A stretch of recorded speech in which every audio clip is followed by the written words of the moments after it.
भंते जी, दीपांकर भंते जी ने, सुमेधो भंते जी ने गया प्रशासन पर आरोप लगाए हैं कि आज जो मीटिंग हुई है उसके अंदर गया प्रशासन की ओर से बैठे अधिकारियों का जो व्यवहार था वो बौद्धों के, गुरुओं के, बौद्ध भंतों के लिए आपत्तिजनक था। उन्होंने उनको डराने की कोशिश की, ऐसा उन्होंने अपने बयान में कहा है। मैं पहले तो ये कहूंगा कि बौद्ध भिक्षुओं को थाने में जाने की क्या जरूरत हुई। प्रशासन आते यहाँ बात करते, थाने में बौद्ध भिक्षु गए क्यों, और बौद्ध भिक्षुओं के बाद 4 लोग गए ये किसी को नहीं पता। मैं आपको हकीकत बता दूं, ये सारी की सारी षड्यंत्र, ये सारी साजिश क्यों हुई। बीटीएमसी के पास आज से 2 साल पहले आकाश लामन प्रज्ञाशील ने सदस्य बनने का ज्ञापन दिया। जब इनका ज्ञापन स्वीकार नहीं किया गया तो इनके मन में एक खुरापात पैदा हुई कि बीटीएमसी को डराया जाए, प्रशासन को डराया जाए, और डायरेक्ट ये भूख हड़ताल पे जाके बैठ गए। दुनिया में कभी सीधा भूख हड़ताल पे कोई नहीं बैठता। डराने के लिए, बौद्ध भिक्षुओं के साथ छल करने के लिए, उन्हें भूखा मारने के लिए आकाश लामन तो भूख हड़ताल नहीं करी। जो नेता उसने भूख हड़ताल नहीं करी, बौद्ध भिक्षुओं से भूख हड़ताल करवाई। और जब भूख हड़ताल हुई, आंदोलन वहां से जब 17 दिन में उठा, किसने उठवाया? प्रशासन ने नहीं उठवाया। ये आकाश लामा की चाल थी कि वहां से आंदोलन उठे क्योंकि इनकी बात होने लगी थी। ये बात का सिलसिला जारी होता रहा। और अभी 10 दिन पहले जब ये दिल्ली गए तो बड़ी खुशी मना रहे थे, 2 दिन में खुशखबरी आने वाली है। कौन सी खुशखबरी आने वाली थी? क्या आपने बताया खुशखबरी कौन सी है? किससे आपकी बात हुई है? किसने आपको कहा कि खुशखबरी मिलने वाली है?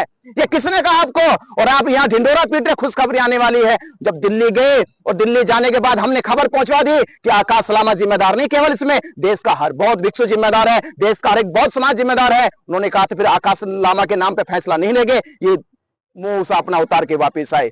अब इनके पास चांस क्या था कि इनकी वहां की जो सेटिंग है वो तो हुई नहीं, अब ये पैसों की सेटिंग करे। पैसों की सेटिंग के लिए क्या करे? तो इन्होंने यहां लोगों को गुमराह करना शुरू कर दिया कि विनाचार्य बनते करुणाशील राहुल आंदोलन तोड़ना चाहते हैं। और इन्होंने 3 काम करना शुरू कर दिए। इग्नोर करना शुरू कर दिया, इंसल्ट करना शुरू कर दिया, और हमारे खिलाफ लोगों को भड़काना शुरू कर दिया। ये 3 काम कंटिन्यू करने लगे।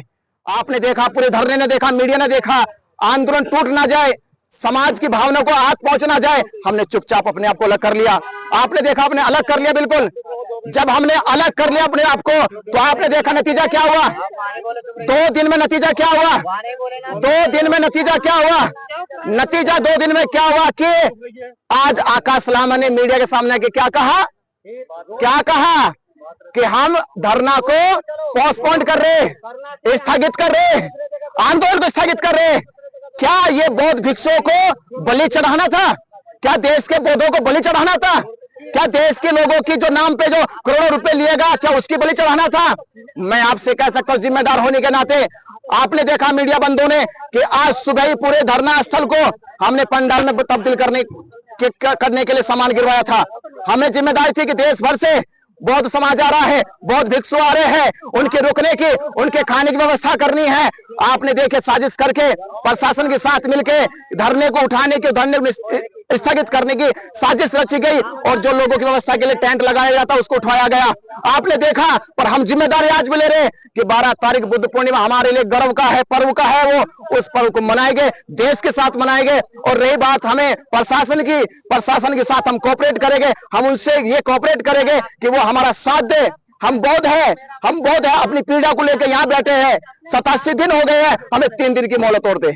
प्रशासन से कहेंगे, हम डीएम साहब से कल मिलने जा रहे हैं, हम 3 दिन की मोहलत मांगते हैं, और 3 दिन की जिम्मेदारी हम लेते, लिखित जिम्मेदारी लेंगे कि कोई भी हानि नुकसान होता है हम जिम्मेदार है उसके। अगर बौद्ध समाज कोई नुकसान करता है, किसी संपत्ति को नुकसान पहुंचाता है, किसी पर आपत्ति कर भाषण देता है, कोई भड़काऊ भाषण देता है, उसकी जिम्मेदारी हम लेंगे, हमारा बौद्ध समाज की जिम्मेदारी लेंगे। और हम 3 दिन की मोहलत मांगेंगे प्रशासन से, हमें बुद्ध पूर्णिमा शांति से मनाने दीजिए। ये बौद्धों की आस्था का और उनके विश्वास का तो पर्व है, ये शांति से मन जाए। 13 तारीख को प्रशासन जैसा चाहेगा हम देश हित में करेंगे। वो चाहेगा कि धरना स्थगित हो, स्थगित तो नहीं होगा, पर हम चाहेंगे कि हमारा आंदोलन, हमारा धरना एक प्रतीकात्मक वक्त चलता रहे, चाहे 5 की संख्या हम बैठा रहे, हम टेंट हटा देंगे पर 5 लोग हमारे बैठे रहेंगे कि हमारी आस्था है, हमारा विश्वास है। ये करोड़ों बुद्धिस्टों ने ये जो विश्वास पैदा करा है कि इस बार हम लोग बीटी एक्ट रद्द करा के जाएंगे, महाबोधि महाविहार मुक्त करा के जाएंगे, तो करा के जाएंगे, हर कीमत पर करा के जाएंगे। प्रशासन हम पर ज्यादा दबाव ना बनाए, हम पे हमारे साथ भी हमारा सहयोग करे कि हम प्रशासन का सहयोग करें। हम प्रशासन के साथ हैं, देश के साथ है, देश की सुरक्षा के साथ है, ये जिम्मेदारी हम लेते हैं। और मीडिया के बंधुओं से कहूंगा, देश के बौद्धों से कहूंगा कि आप पिछली बार आपके साथ दगा हुई, इस बार मैंने कई बार कहा था कि विनाचार्य बनते करुणाशील लाल अगर साथ देते हैं तो सांस तक देते हैं, सांस निकल जाएगी साथ नहीं छोड़ेंगे। तो ये आज मैं वादा कर रहा हूं पूरे बौद्ध समाज से, बौद्ध भिक्षुओं से, जो साथ दिया है वो सांस निकलने तक देंगे। हम यहां से नहीं हटेंगे जब तक बीटी एक्ट रद्द नहीं हो जाएगा। नहीं हटेंगे, नहीं हटेंगे। बीटी एक्ट रद्द करो।